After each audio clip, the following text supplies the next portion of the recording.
La la la la la la la la. I can't handle it anymore. Oh, the lies.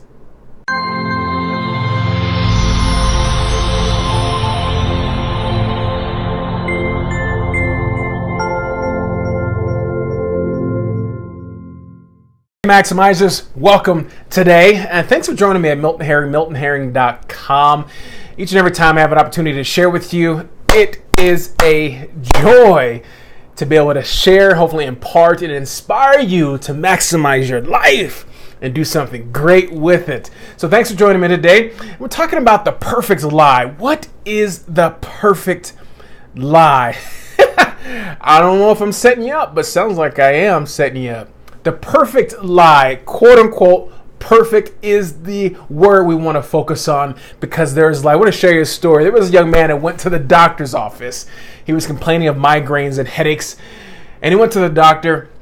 The doctor said, "Come on in, have a seat. What's going on?" He's like, "Doc, I've got some headaches and migraines, and I don't know what's going on. I don't drink, I don't smoke, I don't do drugs, I don't hang out late at night, I don't go to parties, I don't do any of that crazy stuff." And the doctor said, And as the doctor continues to listen to what the young man is saying, he continues to poke and prod, and he says, "Hey, does that hurt? Does this hurt?" As he's putting pressure, "Does that hurt? Does this hurt?" The man says, "Well, no, maybe a little bit." He says, I see what's going on. I think your halo is too tight." He said his halo is too tight. Oh, what a doctor. The only reason I share that story is because we try to be perfect in life, and it never is a relatable thing. There's no such thing as a perfect person. How can an imperfect person or being prove to be perfect? It's impossible. That's why I say it's the perfect lie. There is no such thing as perfection when it comes to humanity. Now, I do know who is perfect, and that's a whole nother story, but today you got to understand that thinking about the word perfect, a word that we made up as humans, has messed us up and tripped us up for so many years. And it's probably been tripping you up in your life right now, and it's keeping you from maximizing these moments in your life when there's so much opportunity for you to be able to do some cool things, and you're not letting yourself do those cool things. So what I want to do is share with you 4 ways that we can look at the perfection lie and then chop it like Bruce Lee, just Pah! And so we do those things, and here's some things I want to share with you today. And when you listen to this, take some notes. Understand these are going to really help you in avoiding that perfection life, because it's something that you and I have to really think about consistently as we put ourselves out in the public, as we're just trying to be somebody that maybe we're not. Some call it mask. We mask ourselves with this perfect person, and we're not the perfect person, or we have it all together. So I'm here talking to you men who have families, and you're trying to lead and guide your family, but you don't want to let them know that you don't have it all together. Stop it. Just stop it. Let them know you don't have it all together. Let them know you just don't know sometimes. Or how about you have a marriage, and I've been married for 18 years, relationship going on 20 years, and I remember a lot of times I didn't want to let my wife see the chinks in my armor, the imperfection in me, because I wanted her to think that I had it all together, and that's not the truth. It's a lie. Now, relax, take a deep breath, because if you can get over the myth of the lie or the perfection lie, you will have so much more energy and joy and peace when it comes to any given moment in your life. I guarantee it. So let me share these 4 things that you can do to help you overcome the perfection lie. Are you ready? Number 1, say you don't know. You just don't know. How hard is it to say you don't know? A lot of people say, yeah, it's really tough for me to say I don't know and admit my faults and my mistakes or my blind spots, because I have blind spots. You and I have blind spots. We have faults.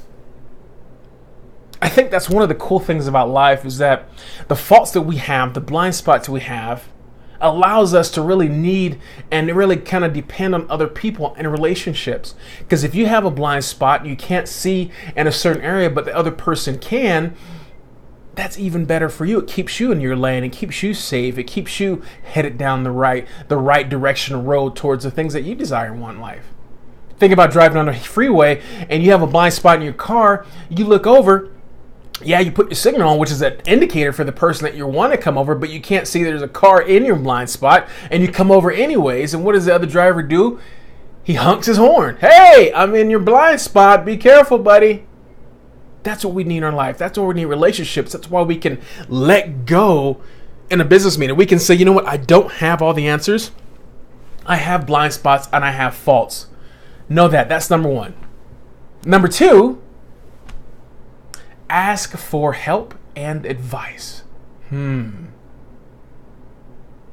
think I kind of like Google Maps now because she can tell me, or he can tell me, depending on whoever you have speaking to you out of your phone or digital system to help you guide you down the road, or Apple Maps, which I use. She could say, you know what, in 500 feet, make a right turn. Before it used to be like, hey, babe, I know I'm supposed to go straight. If you're my age, you know about the Thomas Guide. If you don't, you know about just trying to use your memory and trying to figure out east, west, north, and south. And then you come to a place where you're like, I know it's straight, but your co-pilot, my wife, would say, no, you should have made a left. You should have made a left, guys. I'm just telling you. You should have made a left. So asking for help and advice, and it's okay to ask for help and advice. And I think when we do that, when we make ourselves vulnerable in that moment to ask for help and advice, we're allowing the other person to say, you know what, I'm here to help you. And people naturally, by human nature, want to help. People want to help. And if they can help you, it makes them feel good about themselves, and also allows you to create a connection with someone else that can be a resource down the road. So don't be afraid to ask for help and advice. Number three, worry less about what other people think. You really want to overcome the perfection life. Worry less about what other people think. I've done other videos and talks on this, but if you can conquer that mentality that I really don't care what other people think, and you can just be yourself, and trust me, it's a daily struggle. It's a daily thing that you have to overcome to thinking and your own mental perception of yourself about what other people think. But if you can overcome that, if you can value that you don't care what other people think and mess up and be okay with messing up, you will live so much more free in your own life. Here's number four. Number four, be open to learning from others. And if you can do that, maximizers, you will have the joy that you seek in your life and overcome that perfection lie. Thanks for joining me today. God bless you. We're going to talk to you on the other side.